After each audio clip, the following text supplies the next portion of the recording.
Nishant, Kaushik, lead strategist, identity and access management at Oracle. You will be giving a keynote this afternoon where you talk about trust. Yes. What are you going to tell us? Well, it's not the trust we hear about a lot today in terms of cloud and things like that. What I'm really talking about is the trust you need with your IT, the inside the thread aspect of your IT development, in terms of the fact that you are actually turning your business over to your most trusted users, your IT admins, your highly privileged users.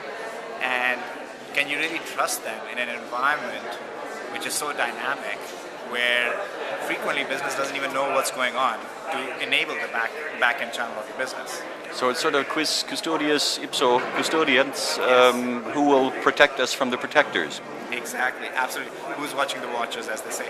Yeah, and the challenge really is that systems have gotten so complicated that in the early days where you just had an admin who knew how to install your network and install your database, it was a little easier to get control over what to do if you felt there was a threat. But now systems are much more complicated.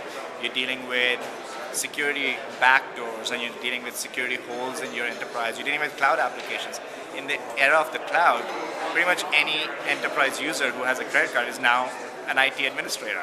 And so what does that mean in terms of your trust framework for your IT admins? So yeah, it's become a lot more complicated now to deal with what is broadly classified as insider attacks and insider threats. Yeah. We at Kuppinger Cole have been watching the PXM space very closely. Yes. PX, the X is sort of, you insert your own thing there. It could be privileged administrator management, privileged user management, privileged access management. Which flavor do you prefer? I prefer privileged account management, because you're really talking about the fact that you're talking about accounts that have high levels of privileges associated with them.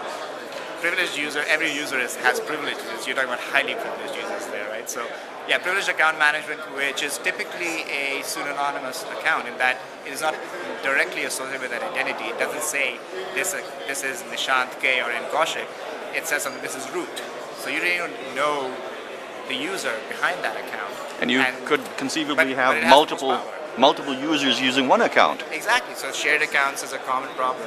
And so again, when you're talking about inside attacks, how can you even detect and figure out the source of the attack if you actually can't trace the account back to the user that's using it? So, of course, on the other hand, these are our most trusted employees, or else they wouldn't be privileged users. Yes. How do you protect against these guys? Presumably, they will be the same people who are installing the systems. Well, I think we've gotten sophisticated enough with security to the point where you can actually start separating some of these things. So it is no longer necessary for the DBA who is managing the database and installing the database and setting up the privileges to actually need full privileges on the database. You can actually have them manage your database system's performance and the tables and the schema, etc., without actually being able to look at the data, for example. So I think with fine-grained authorization, with a lot of tools like privileged account management tools, etc., we've got to the point where we can actually start separating the fact that these users are responsible for administering the systems from giving them user privileges that they can abuse in the system. So separation is now becoming much easier. Do you think this is going to be a simple problem to solve? Will it be essentially taken care of by next year? No, I don't think so. The biggest challenge right now is just understanding the threat. I think that's the biggest misconception, which is people view it as, oh, this can never happen to me. And because it is a trusted environment, as you're pointing out.